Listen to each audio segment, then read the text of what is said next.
इससे पहले भी मैंने यूज़ ऑफ इट की एक वीडियो बनाई है और अब जो है इसमें कुछ मैंने तब्दीली लाया हूँ कि इसमें आपको जुमले का जो पैटर्न होता है ना वो भी समझ आए। स्ट्रक्चर जुमले की समझना बहुत अहम होती है, इसलिए जो मैं ज़्यादा ज़ोर दे रहा हूँ ना वो जुमले की स्ट्रक्चर पर है।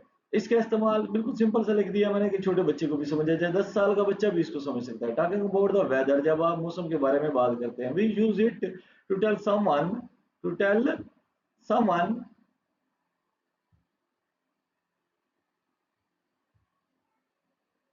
to tell someone that the sky looks like or how the air feels, यानी वेदर के बारे में हम बताते हैं कि आसमान कैसा लग रहा है या हवा कैसी है। पैटर्न इट इज लगाना है और उसके साथ वेदर वर्ड लगाना है। पहले इट इज लगाना है और उसके बाद वेदर वर्ड लगाना है। ये पैटर्न याद रखना है। एग्जांपल है इट इज, उसके बाद वेदर वर्ड सनी टुडे।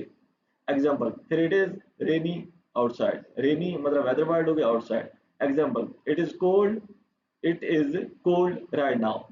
यानी ये आप जरा इसको देख लें कि जब आपने वेदर को बताना होता है तो इट इज लगा के आगे आपने वेदर वर्ड लगाना है। ये चीजें इनमें रख लें आप। इसके बाद दूसरा इसका इस्तेमाल है टॉकिंग अबाउट द टाइम, जब आप टाइम को बताते हैं तब इसका इस्तेमाल करते हैं। We use it to tell someone what the clock says और व्हाट डे इट इज, यानी कि घड़ी पर क्या टाइम हुआ है या आज दिन कौन सा है वो बताने के लिए। टाइम के रिलेटेड जितना भी होता है उसको सारे को बताने के लिए इट इज लगाना है आमने सामने। उसके बाद आपने टाइम और डे बता देना है, टाइम और डे। जैसे इट इज 1 o'clock, टाइम आपने बता दिया। इट इज मॉर्निंग, टाइम हो गया। It is Monday today, day हो गया मंडे डे। ऐसे ही आप इसका इस्तेमाल करें, आपको बहुत आसानी के साथ इट का इस्तेमाल आ जाएगा।